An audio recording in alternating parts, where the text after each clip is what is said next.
Hello बच्चों, मैं शैलेश विश्वकर्मा।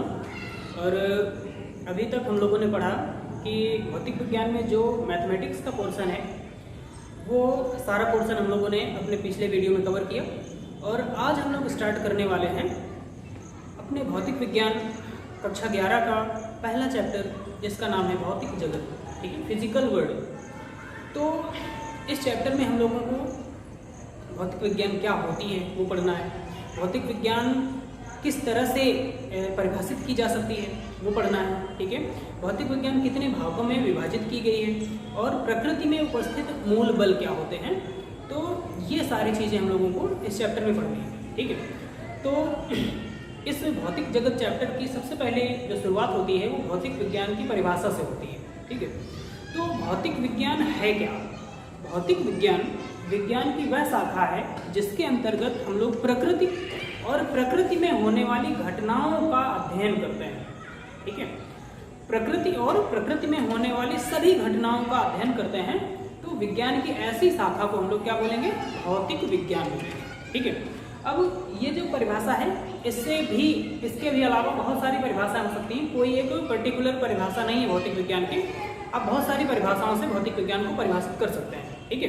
तो जो ये मोस्ट एक्यूरेट परिभाषा है इसको हम लोगों के यहाँ पे बताया गया है कि भौतिक विज्ञान की वह शाखा है जिसके अंतर्गत हम लोग प्रकृति और प्रकृति में होने वाली घटनाओं का अध्ययन करते हैं, ठीक है।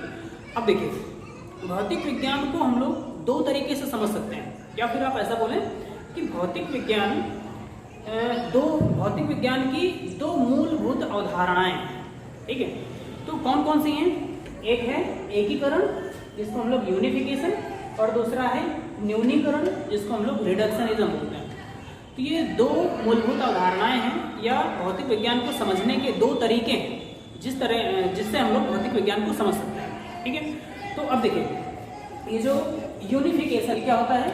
जब हम विभिन्न प्राकृतिक घटनाओं को, मतलब एक से अधिक घटनाएं, कई घटनाएं हैं, तो विभिन्न प्राकृतिक घटनाओं को अगर हम किसी एक ही नियम से या कुछ नियमों को लगा करके हम बहुत सारी घटनाओं को परिभाषित कर सकें, तो इस प्रक्रिया को हम लोग यूनिफिकेशन बोलते हैं, यानी कि एकीकरण बोलते हैं, ठीक है। वही इसमें लिखा हुआ है, देखिए, जब हम विभिन्न प्राकृतिक घटनाओं को कुछ संकल्पनाओं एवं नियमों के पदों में व्यक्त करने का प्रयास करते हैं तो इसे एकीकरण बोलते हैं, ठीक है। जैसे एग्जाम्पल में दिया गया कि सेब का पेड़ से नीचे की तरफ गिरना, पृथ्वी के चारों ओर चंद्रमा का घूमना, सूर्य के चारों ओर पृथ्वी का घूमना, ये सभी जितनी भी घटनाएं ये हो रही हैं, चाहे वो सेब का गिरना हो या पृथ्वी के चारों ओर चंद्रमा का घूमना हो या सूर्य के चारों ओर पृथ्वी का घूमना हो, ये सभी घटनाएं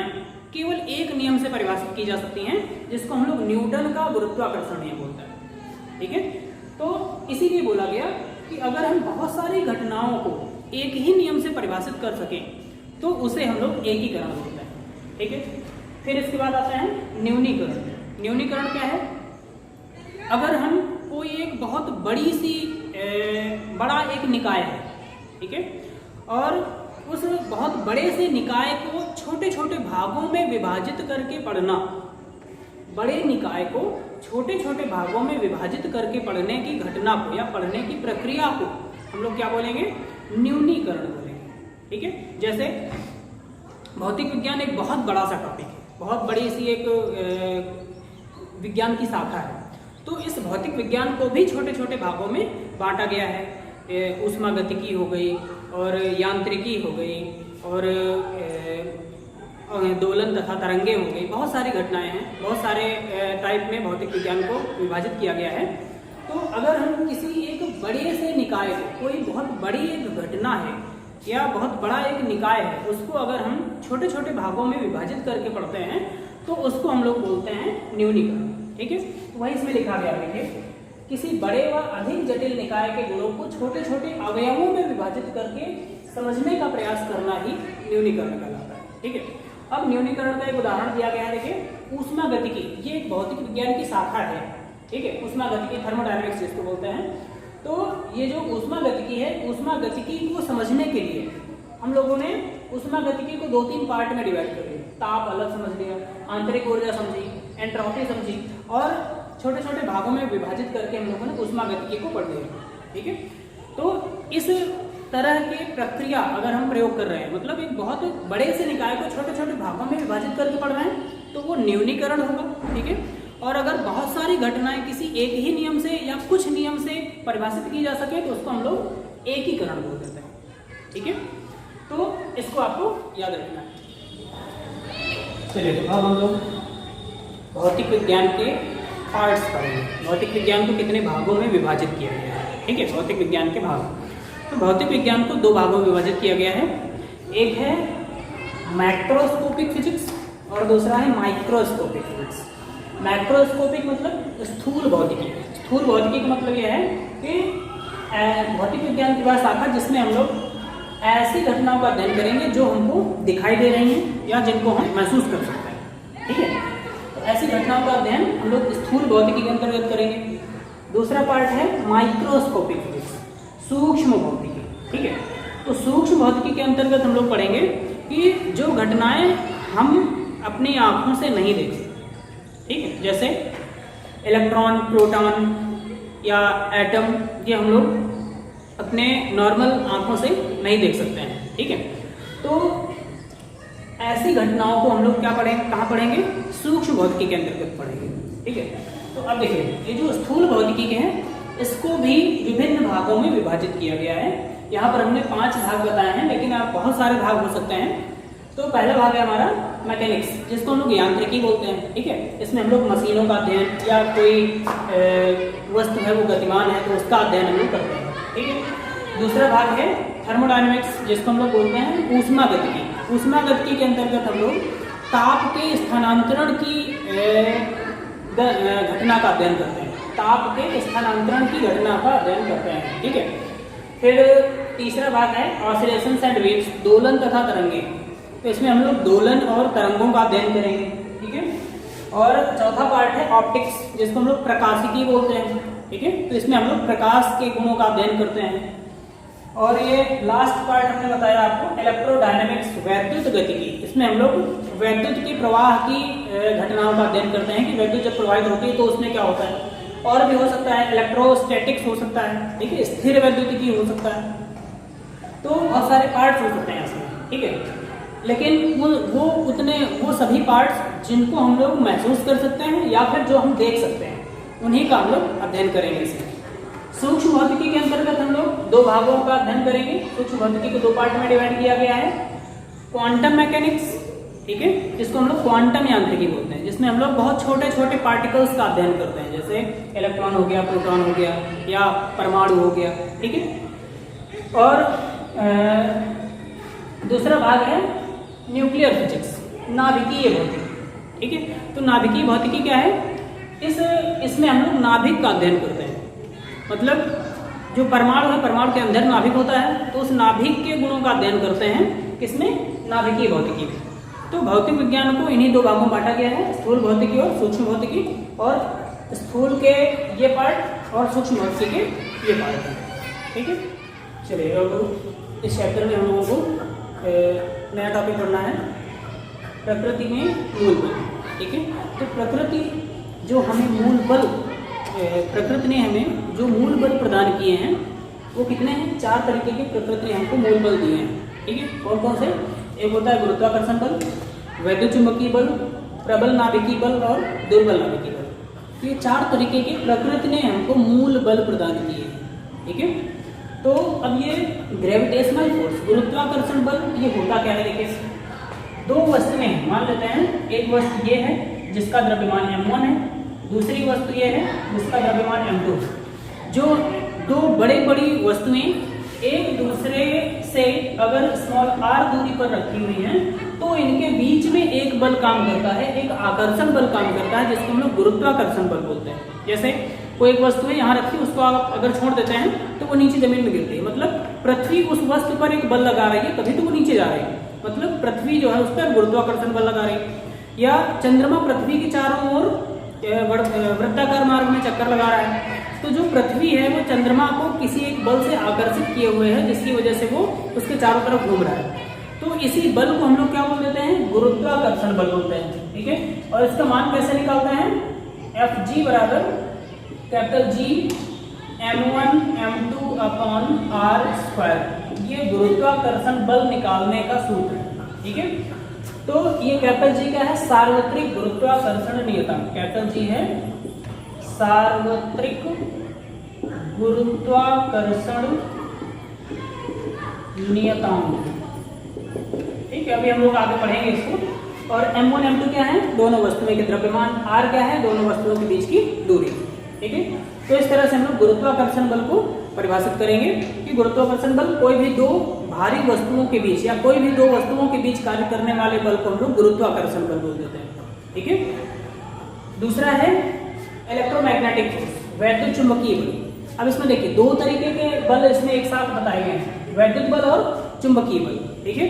तो वैद्युत बल दो आवेशित कणों के बीच काम करता है या दो आवेशित वस्तुओं के बीच काम करता है, और चुंबकीय बल दो चुंबकीय ध्रुवों के बीच काम करता है, ठीक है। कैसे देखिए, मान लो दो आवेशित कण है, एक में प्लस Q1 आवेश और दूसरे में प्लस Q2 आवेश, इन दोनों के बीच की दूरी स्मॉल r है, ठीक है। आवेशित वस्तुएं हैं, ठीक। अब देखिए तो इनमें जो बल काम करेगा, इन दोनों में प्रतिकर्षण बल काम करेगा। अगर विपरीत होते, एक प्लस होता है एक माइनस होता, तो उनके बीच में आकर्षण बल काम करता है। तो ये जो प्रतिकर्षण या आकर्षण बल काम कर रहा है, इसको हम लोग क्या बोलेंगे, वैद्युत बल बोलेंगे, ठीक है। तो वैद्युत बल का सूत्र कैसे निकालोगे आप, Fe बराबर 1/4 pi epsilon not Q1 Q2 upon r square, ये सूत्र है वैद्युत बल का, ठीक है। तो दो आवेशित वस्तुओं के बीच कार्य करने वाले बल को वैद्युत बल बोलेंगे, ठीक है। और अगर दो चुंबकीय वस्तुएं हैं, मान लो एक n ध्रुव है और दूसरी वस्तु का s ध्रुव, इसके पास पास रख दो, तो इनके बीच में कौन सा बल काम करेगा, चुंबकीय बल काम करेगा, ठीक है। तो वैद्युत चुंबकीय बल हम लोग इस तरह से परिभाषित कर सकते हैं।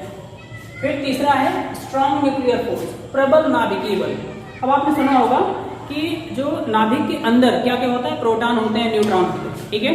तो न्यूट्रॉन में कोई आवेश नहीं होता, लेकिन प्रोटॉन जो है वो धन आवेशित होता है।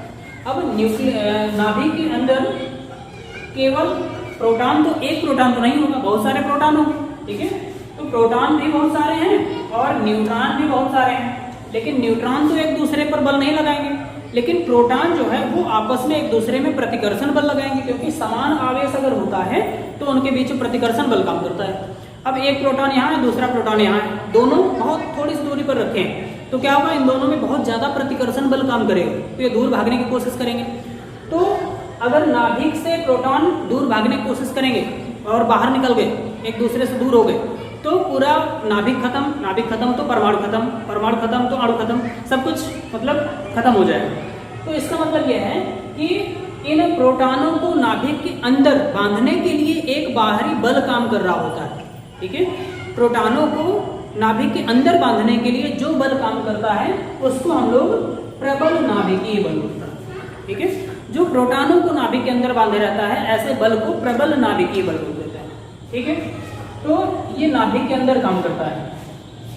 फिर चौथा है वीक न्यूक्लियर फोर्स, दुर्बल नाभिकीय बल, ठीक है। तो दुर्बल नाभिकीय बल क्या होता है, ऐसा बल जो नाभिक के अंदर ऐसे कणों पर काम करता है जो लगातार उत्सर्जित हो रहे होते हैं। जैसे आपने सुना होगा रेडियम क्या करता है, लगातार किरणें उत्सर्जित करता है, ठीक है। या कोई भी रेडियो एक्टिव पदार्थ है, वो अल्फा बीटा गामा किरणें लगातार उत्सर्जित करता है, ठीक है।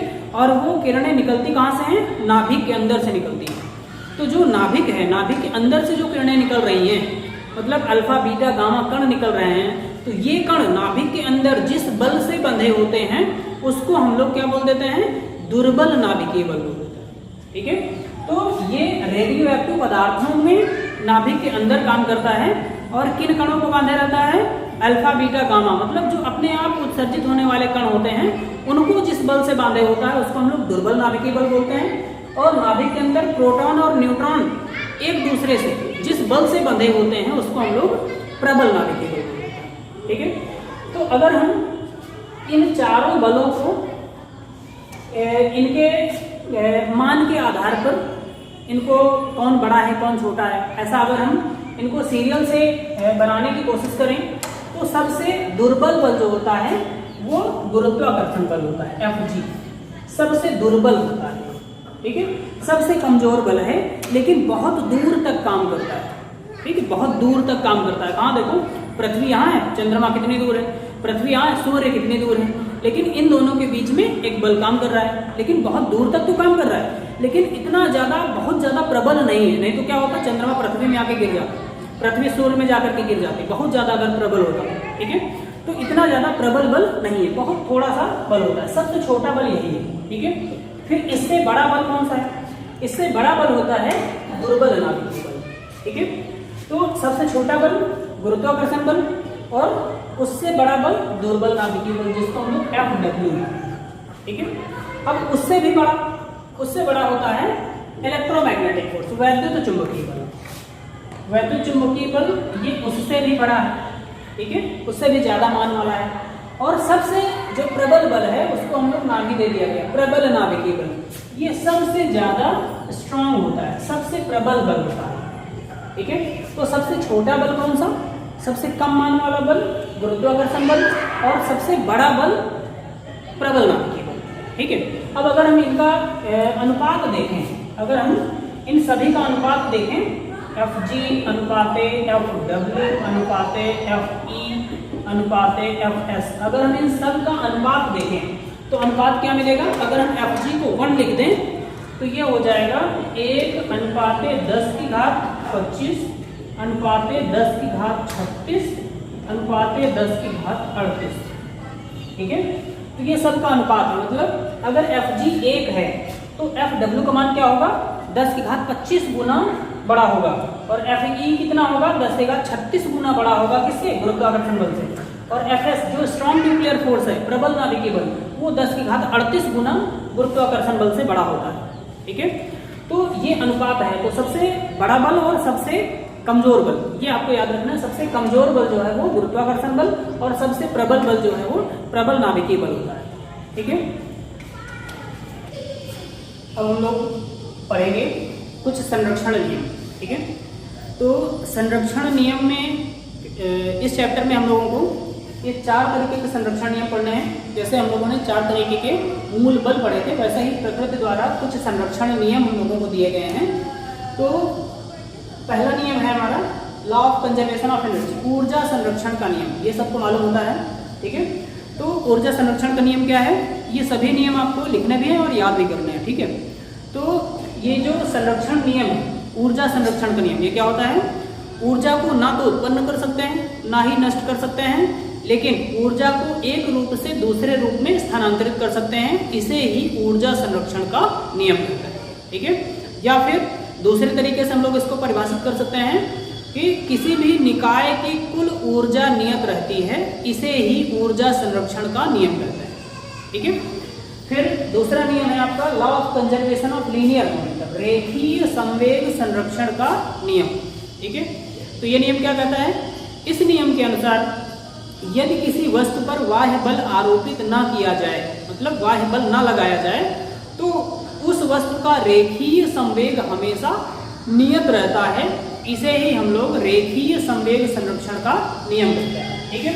यानी कि अगर बाह्य बल नहीं लगाते, बाह्य बल मतलब F, बल का मान 0 है, तो जो रेखीय संवेग है, इसको हम लोग रेखीय संवेग को P से लिखते हैं, ये क्या होगा, हमेशा नियत रहेगा, कांस्टेंट रहेगा, ठीक है। और P का मान क्या होता है, M × P, तो mv भी क्या होगा, कांस्टेंट रहेगा, ठीक है। तो अगर हम बाह्य बल आरोपित नहीं करते तो किसी भी वस्तु का कुल रेखीय संवेग क्या होगा, नियत रहेगा, जिसे हम लोग रेखीय संवेग संरक्षण का नियम। फिर तीसरा नियम है law of conservation of angular momentum, कोणीय संवेग संरक्षण का नियम, ठीक है। तो कोणीय संवेग संरक्षण के नियम के आधार पर यदि किसी वस्तु पर बाह्य बल आघूर्ण आरोपित ना किया जाए तो उस वस्तु का कोणीय संवेग हमेशा नियत रहता है। इसे हम लोग कोणीय संवेग संरक्षण का नियम कहते हैं, ठीक है। यानी कि अगर किसी वस्तु में बाह्य बल आघूर्ण आरोपित ना किया जाए, मतलब बल आघूर्ण टाउ लिखते हैं, तो बल आघूर्ण का मान अगर 0 है तो उस वस्तु का कोणीय संवेग L, या इसको हम लोग J भी लिखते हैं, ये क्या रहेगा, नियत रहेगा, कांस्टेंट रहेगा, ठीक है। तो देखिए दोनों में एक ही तरीके की परिभाषा, लेकिन थोड़ा सा अंतर है। क्या है? इसमें बाह्य बल आरोपित नहीं करते तो रेखीय संवेग नियत रहता है। इसमें बाह्य बल आघूर्ण अगर आरोपित नहीं करते या बाह्य बल आघूर्ण अगर शून्य है तो उसका कोणीय संवेग नियत रहता है। ठीक है, अगला देखिए, यह है law of conservation of charge, आवेश संरक्षण का नियम। तो आवेश संरक्षण का नियम क्या कहता है? आवेश को ना तो उत्पन्न कर सकते हैं ना ही नष्ट कर सकते हैं, लेकिन आवेश को एक वस्तु से दूसरे वस्तु में स्थानांतरित कर सकता है। ठीक है, इसे हम लोग आवेश संरक्षण का नियम कहते हैं। या फिर दूसरे तरीके से भी इसको परिभाषित कर सकते हैं, कैसे? किसी भी निकाय का कुल आवेश नियत रहता है, इसे हम लोग आवेश संरक्षण का सिद्धांत कहते हैं। ठीक है, तो आवेश संरक्षण का सिद्धांत, कोणीय संवेग संरक्षण का सिद्धांत, रेखीय संवेग संरक्षण का सिद्धांत और ऊर्जा संरक्षण का सिद्धांत, ये 4 संरक्षण सिद्धांत हम लोगों को पढ़ने हैं। ठीक है, तो आज के लिए फिर इतना ही रखते हैं और मिलते हैं हम लोग नेक्स्ट वीडियो में। Okay, thank you.